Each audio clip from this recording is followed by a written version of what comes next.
Wisconsin Eye is at the Democratic State Convention in Wisconsin Dells, talking to Congressman Mark Pocan. Mark, thanks for making the time to talk to Wisconsin Eye. Absolutely, Steve. Thank you. A couple hours ago, U.S. District Judge Barbara Crabb ruled throughout Wisconsin's constitutional ban on same-sex marriage.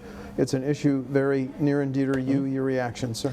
Yeah, well, I'm obviously very, very happy to see that Wisconsin is now adding to the growing number of states that is accepting the U.S. Constitution says it's unconstitutional to not allow equal marriage access to everyone. Now we have that in Wisconsin. Unfortunately, Utah and others had to beat us to get there, but we're there.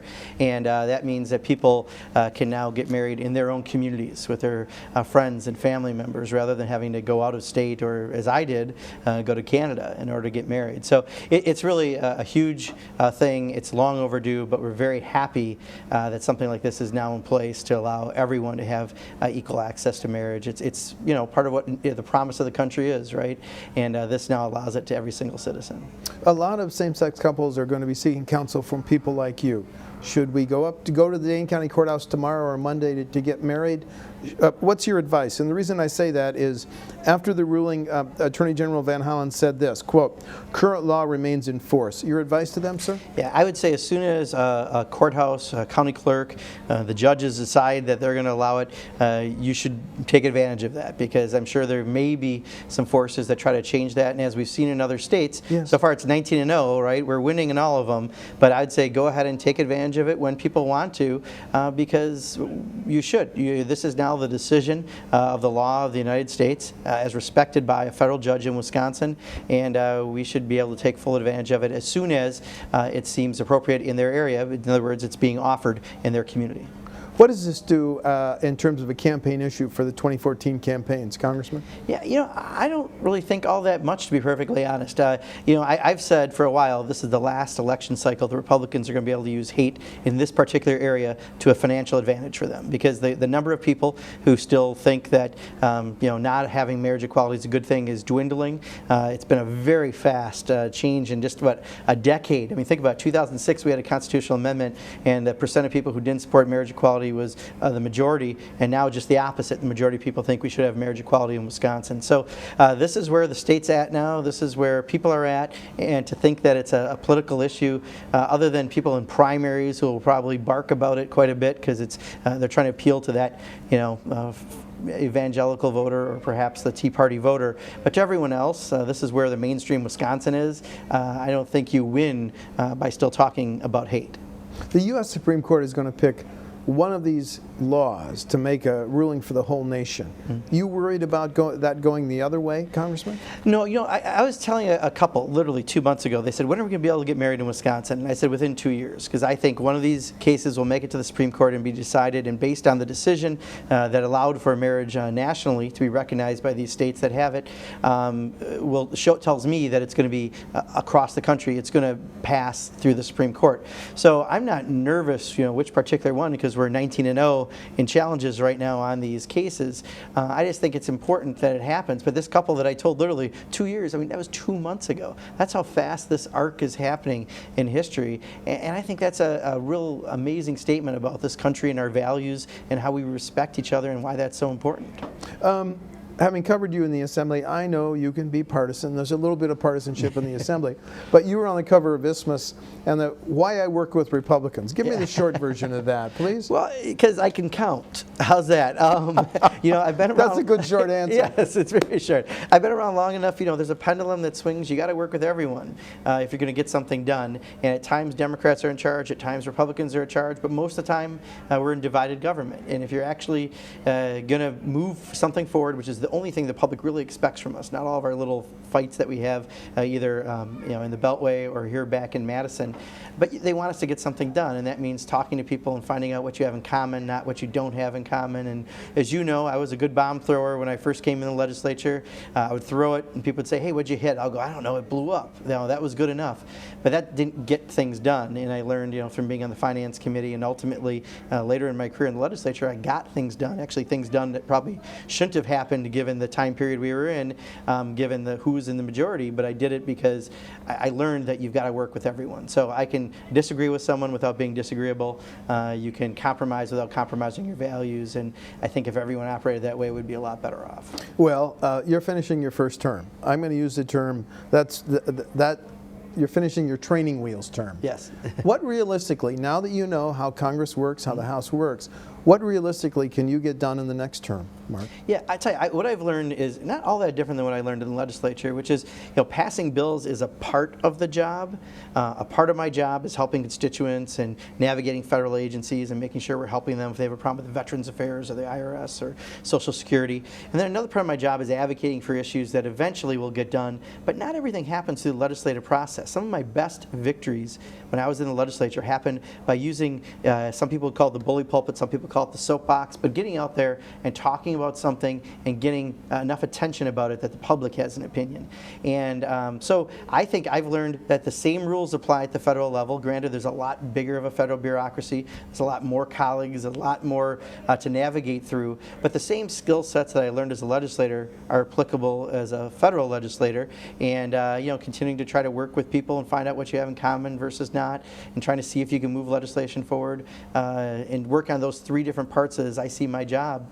It's really the same thing. So I'm going to keep trying to do that. But I think I've learned that it really is very similar, and I think that's a big part of the learning curve. What's interesting is of all the freshmen, I think those of us who served in a state legislature for any amount of time really do have a little bit of a leg up because we've done that already. People are learning how to do that job, but for those of us, we've experienced it, and if we did it right, hopefully we're duplicating that in Congress. What issue in your first term most surprised you? Was it Edward Snowden and the NSA? Was it some foreign affairs issues? What issue most surprised you? I think what most surprised me is just the absolute level of partisanship and divide in Congress. From my first 2 weeks of training, before we were sworn in, 81 Democratic and Republican freshmen, we were separated by political party for all but one dinner and one reception in 2 weeks. When the shutdown happened, I would have told anyone, I would have bet money that they wouldn't have shut us down because that was such an irrational action. There was no reason to do that, and yet we got shut down because 30 or 40 hardcore Tea Party people who never want to say yes took all the rest of us hostage, and that happened. So just watching some of those things, just the fact that it's so divided because of 30 or 40 hardcore Tea Party people that really make it difficult for everyone else.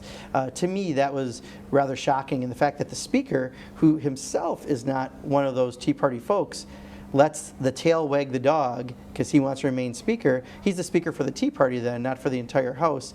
And that is part of what's been disappointing. So really watching that and the level of partisanship, that's been surprising to me. Do you pay a price with liberals, the most liberal members of your caucus, and does Reed Ribble pay a price with his Tea Party because you two work together? No, I think you'll get it sometimes from people maybe in the district who really want you to fight, and I can fight, and when I have to, I'll fight like no one. But not everything is a fight. Sometimes you have to be able to get something done. You have to compromise. You have to get to know what someone's values are, so you can express your values and have that conversation. So sometimes people would like it if I was maybe just yelling and screaming and putting up more press releases on some issues. But I'm doing it in a more effective way by doing what I'm doing in Washington. So Reed gets in trouble sometimes with the Republicans, especially maybe on the Tea Party side, because he and I have done a number of bills together. He's trying to, he was the only Republican in Wisconsin to vote to reopen government. I mean, I give him credit for taking what I think are pretty gutsy stances. Quite honestly, he has to do more gutsy things than I do. I don't have a Tea Party to deal with. I may have people who, wish I fought in a different way, but I think ultimately when I can explain what I've been able to get done by using my style, I think then they realize that the best way to actually accomplish what they believe in and I believe in is maybe to do things a little bit more in a cooperative manner. It's an off year with no presidential elections. Traditionally, Democratic voter turnout drops. Are you worried about the Republicans capturing the Senate, partly because of that lower voter turnout? Is your Is your Democratic Party teed up to have not a very good November 4th? Yeah, I tell you, you've got exactly the right issue that's going to determine who's in charge is voter turnout. I think right now, if I had to guess, the Senate will lose, the Dems will lose a few seats, but maintain the majority. On the House side, we're going to pick up some seats. Whether or not we pick up 17 might be a little bit difficult. So you might see the same divided government we have with maybe smaller margins in both houses. But it's all going to matter on how many people turn out to vote. If you have a 2010, you're going to have a Republican sweep. Yeah, if you have a 2012, you'd have a Democratic sweep, but you're going to be somewhere in between. So how gray of an area are you? Are you, more with the Democrats coming out, more Republicans? That's one of the things that we've got to determine. So everything that we work towards the fall should be to get the maximum number of voters out, because when more people vote, Democrats do better. The VA scandal is very touching on a lot of levels. Have you had any veterans come up to you and say they were not given health care in a timely manner, or perhaps a relative died? Well, I'll tell you, in Wisconsin, we are a little different than some parts of the country, because one of the interesting things about how the VA situations come out is in different regions there's like fiefdoms. So obviously in Arizona they had a terrible system down there, right, and we saw the ramifications of that. We actually, our VA hospital in Madison is one of the best, and because their affiliation with the university, we do transplants, we do a lot of really serious medical procedures to great success. So it's not being investigated? No, we're in a pretty good place, and even our processing center in Milwaukee, unfortunately for them, was doing so well that they've been assigned additional states. So one of the things the delegation, both Democrats and Republicans working together in our state delegation, has been trying to make sure that no one in Wisconsin gets delayed because we're helping fill in for other states. So we've been in a better place. However, I think one of the things, we had a vote a couple weeks ago that was essentially to allow you to shift around some middle management people, and I think some people in the majority party in my house, the Republicans, said, that's addressing the problem. And I voted against that because I don't want to let that be anyone's excuse. We underfund the Veterans Department by $2 billion compared to what the president wanted. We do have shortages of doctors and nurses in many regions, and with all the veterans returning from Iraq and Afghanistan, we have need to make sure that we live up to our promise to them, and I don't think we're doing that. So I think there's mismanagement issues we have to deal with, especially among regions, but also part of Congress's job is to make sure we're providing the proper funding. As a member of the U.S. House, you get questions like this, even though it's not an area of your expertise. 5 Taliban soldiers exchanged for 1 American prisoner. Is that a fair exchange? I'll tell you, I can tell you more next week. I'm guessing that I will have a briefing by next week. What I know right now is the same thing you know, which seems to change information every day, right? Yes. I think it'd be hard for me to give you, a definitive, because I don't know if I have the definitive input of information out there. My hope is that we'll have a much better idea what happened. I do think that it's pretty much nonpartisan to say we shouldn't leave anyone behind who served our country, but I think we've got to have a little more information on the particulars of this deal and what exactly was happening. I thought it was unfortunate that the Senate did have a briefing this week because the House was back in district this week, the Senate was around, and a number of the people who are complaining about this left almost immediately after the briefing started and didn't even stay for the information. I'd prefer to have an opinion based on the facts. Well, do you have a question, though, whether the law was violated, that the president should have made aware?